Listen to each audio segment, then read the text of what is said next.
What's going on, guys? We're back on the finally back getting this head together. I got the right valve seals now. We're about to start putting those in. Last week we tried to get the head back together and I ended up getting the wrong valve seals. These are for LS B series, and I meant to order the ones for VTEC B series, but we're gonna get those in right now.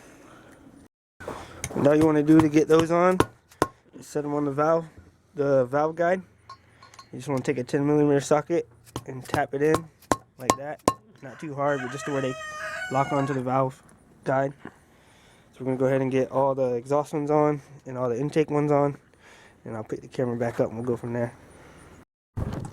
Alright guys, we got all the valve seals in now, all the intake ones and all the exhaust ones. Now it's time for the more time consuming part. We got to take all the valve springs and use this tool right here,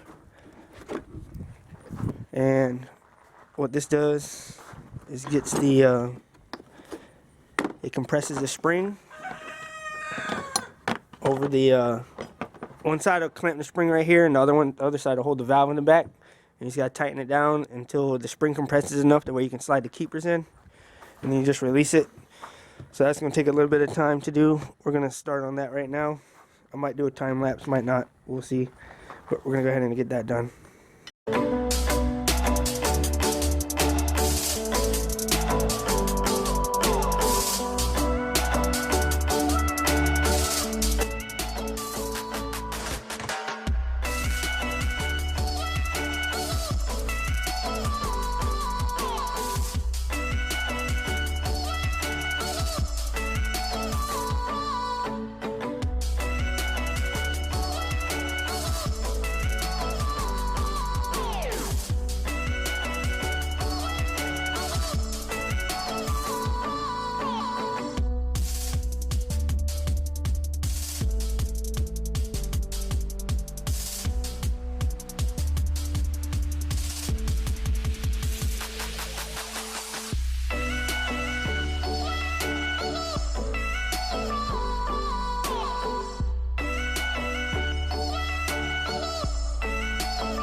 Alright, y'all, we got the intake side, all the springs in.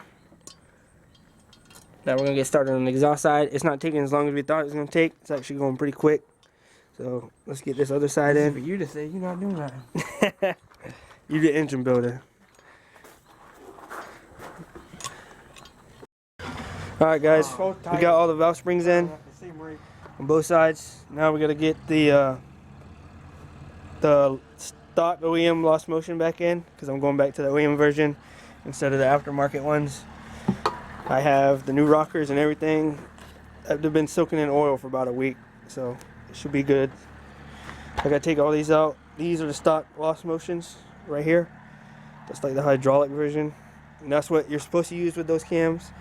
and that's what I was using. So that's why it caused it to eat up the VTEC lobe on the rocker. So we're gonna replace all this. I got everything in here.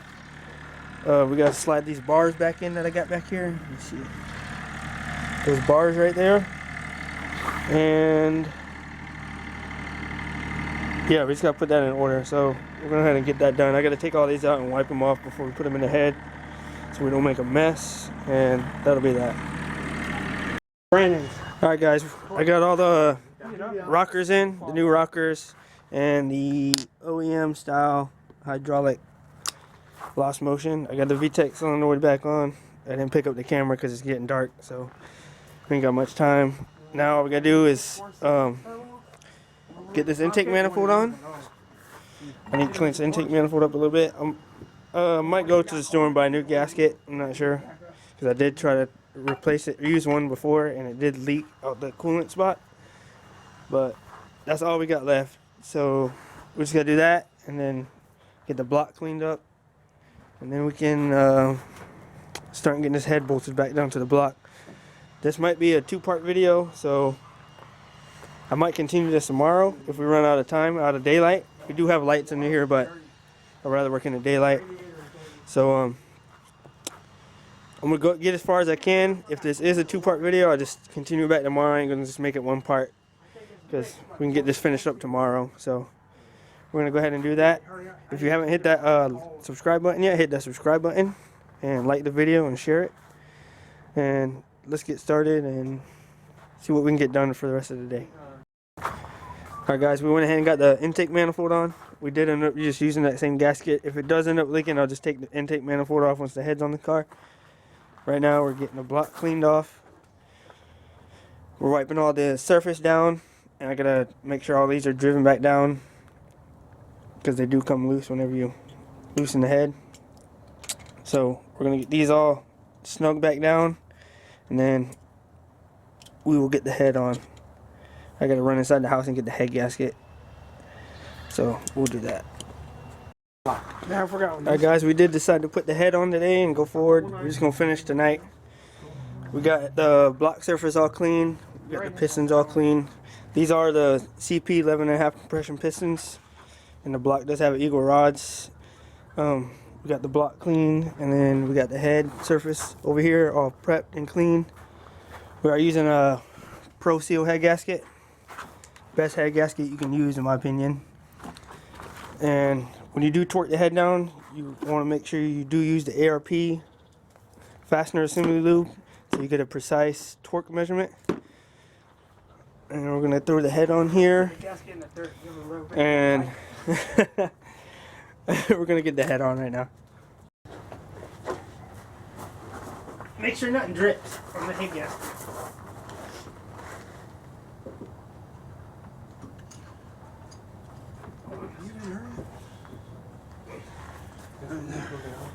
Get the mallet.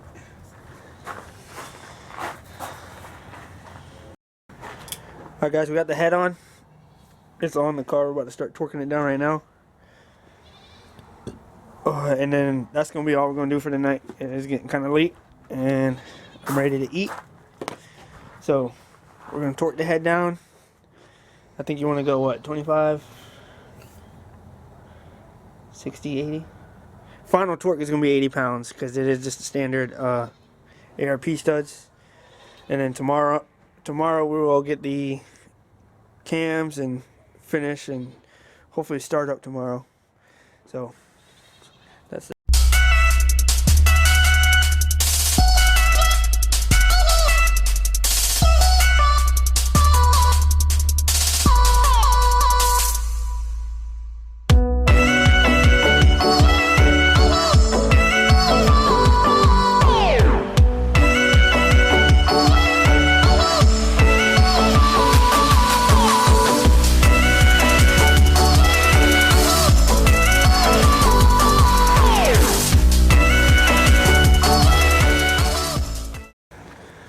Alright, guys, we got the head torqued down. One thing I didn't mention is when you're torquing the head down, you do want to go on the sequence like that, you know, just cross it, basically star pattern it all the way through. But when you're torquing it, you don't want to stop in the middle of your torque, you want to do the whole torque in one stroke. That's it. Because if you stop mid-stroke, it takes more force to initially start pulling than it does as you're pulling through. So when you torque, you just want to make sure you do it as one stroke until it clicks. We are letting the head sit for a couple minutes, and then we're going to check the final torque. It is final torque, but because they heat up from it being so tight, we're going to check it again in a couple minutes, give them head studs time to cool off. I'm not going to make this a two-part video. This is just going to be one part. Tomorrow we got to finish getting the cams and all that stuff in. So we'll get that done tomorrow. I ain't going to make it a two-part because it's just nonsense when we're almost done. It is getting late, so we are going to go inside and I'm going to eat because I'm hungry. And tomorrow we should be able to start the car. So I'll be back with y'all tomorrow. Alright, so it's the next day. All we got left to do is to put the cams in and put it on time. Put the turbo manifold on and the turbo. Hook up the charge pipe in, and basically the charge pipe and all the hoses and plugs. They're gonna put the injectors on, and we gotta fill it with coolant, and then we should be able to start it up. So let's get started. We got all the cam caps on, and we're putting the engine on time right now. Before you take it apart, you want to make sure the engine is on top dead center. I know these ATI dampers are a little bit harder to read because it's so far away from the mark, but we double check it with the dipstick and a #1 spark plug hole when we're finished to double check this on time. These do get torqued to 20 pounds. In the middle cam cap, don't forget when you put them back together to put that dowel in the dang seal, the little rubber seal in there, or you will have issues going into VTEC. Alright, so we got the car on time. It's on top dead center. And we did double check it with the dipstick to make sure it goes down right when it passes top dead center. So now all we gotta do is adjust the valves because we put all new rockers and everything in. These cams call for the 8 thousandths feeler gauge on intake and the exhaust side. So that's what we're gonna do. And I'll set y'all up on a time lapse probably while he adjusts his valves.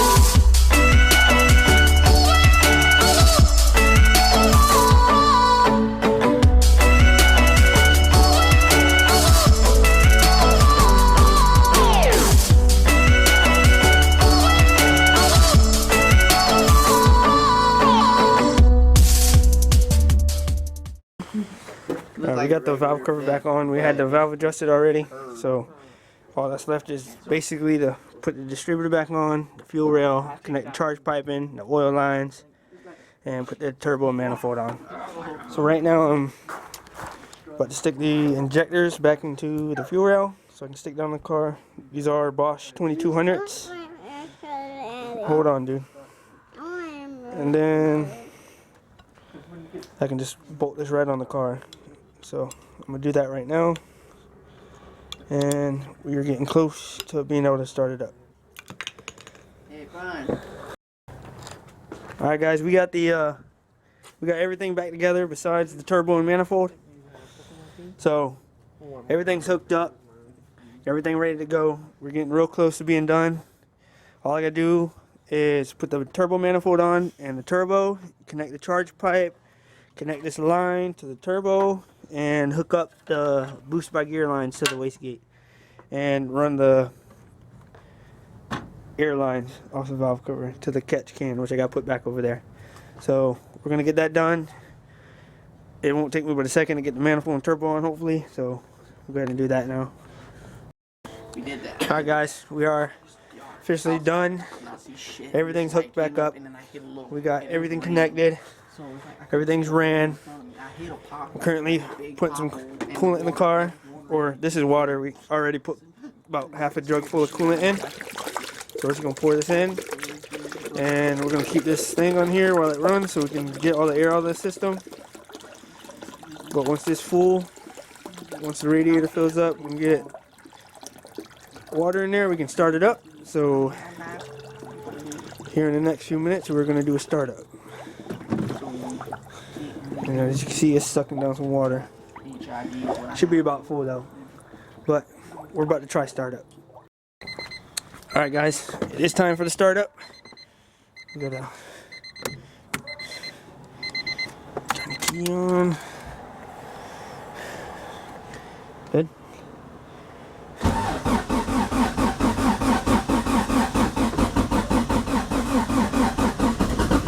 Battery's almost dead.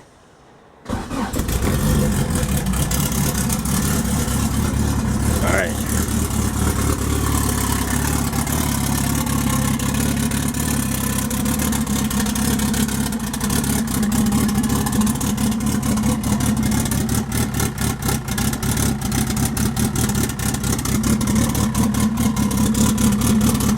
Burping.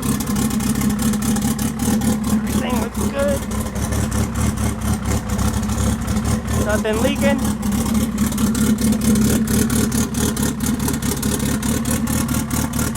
Looks like everything's running good.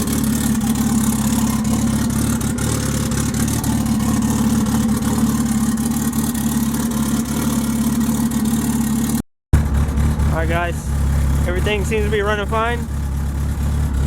Car is starting to come up to temp. We got Gonzo over here on the laptop. He is our tuner. So we're just watching over everything, make sure nothing gets too hot. We're gonna let it come up to a full heat cycle and let it cool. I am gonna do an oil change. So I'm just letting everything break back in, let all that assembly lube that we put on the cams and everything wear off. So everything seems to be running good.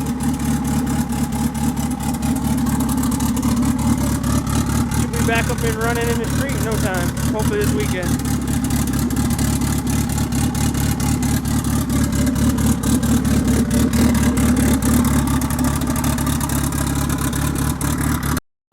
Alright guys, the car's been running for about 10-15 minutes. Well, everything seems good. Everything's good. The temp's staying at 195 right now. It did just burp a couple more times, so we're gonna give it a few more minutes. Everything is looking great though on the tune. We should be back up and running this weekend. Everything's looking great. Car's running great. Sounds great. And the only thing I got to do before this weekend is do an oil change. And that's it. Should be good to go. He's back. Alright guys, that's going to be it for this video. We are done. The Civic's running again. We'll try to take it out this weekend. And yeah, we do have to put the thing back on time because the timing light, we went to go time it to put it back on the mark and the timing light broke. So we'll do that. He's going to get a timing light ordered. So hopefully by this weekend we'll be able to do that. Make sure you like, comment, and subscribe to the YouTube channel. And we'll be back with more videos.